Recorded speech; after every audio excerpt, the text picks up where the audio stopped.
قرآن پاک کو دیکھنا بھی ثواب ہے، اس کو پڑھنا بھی ثواب ہے، اس کو چننا بھی ثواب ہے، اور اس کو جو ہے اس کا احترام کرنا بھی باعث برکت اور ثواب ہے. یہ ساری چیزیں ہیں، لیکن جو اصل مقصد ہے نا قرآن پاک کا وہ یہ ہے کہ اس کو اپنی زندگی میں اور اپنے نظام میں نافذ کیا جائے،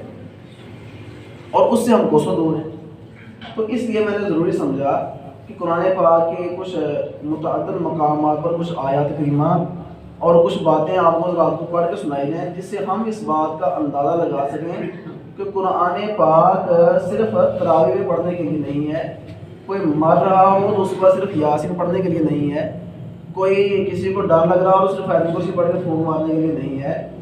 اور اگر کسی کو دم کرنا ہو تو صرف فلق اور ناس پڑھ کے دم کرنے کے لیے نہیں ہے. یہ اس کے علاوہ قرآن پاک کا جو اصل مقصد ہے وہ یہ ہے کہ ہم اس کو اپنی زندگیوں میں نظام میں نافذ کریں، اور چاہے وہ معاشیات ہوں، چاہے اقتصادیات ہوں، اور چاہے جو ہے وہ جناب کوئی اور معاملہ ہو، دین کا، دنیا کا، چاہے سیاسیات ہو کسی بھی طرح کا. اور یہ ویڈیو میں نے اس لیے لگائی ہے کہ یہ پیغام ریکارڈ کر کے کئی احباب تک پہنچایا جائے جو یہاں نہیں بھی تشریف لائے. اس لیے قرآن پاک کے اصل مقصد کو ہم بھول گئے. جتنا لوگوں تک پیغام پہنچے گا، کسی ایک نے بھی عمل کر لیا، کسی ایک کا بھی ذہن بھر گیا تو ہمارے لیے باعث برکت ہو جائے گی، ہمارے لیے ذریعہ نجات بن جائے گا. اصل مقصد یہ ہوتا ہے. تو عدالتی قانون کی بات کر لیں تو قرآن پاک میں ہے، مسئلہ طلاق کی بات کر لیں تو وہ قرآن پاک میں ہے، مسئلہ زنا کی بات کر لیں تو وہ مسئلہ حل قرآن پاک میں ہے، اور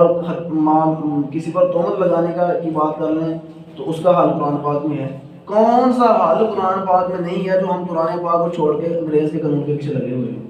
ٹریکٹی بدلنے میں لگے ہیں؟ کون سا حل قرآن پاک میں نہیں ہے؟ تو میں قرآن پاک کے 5 پارے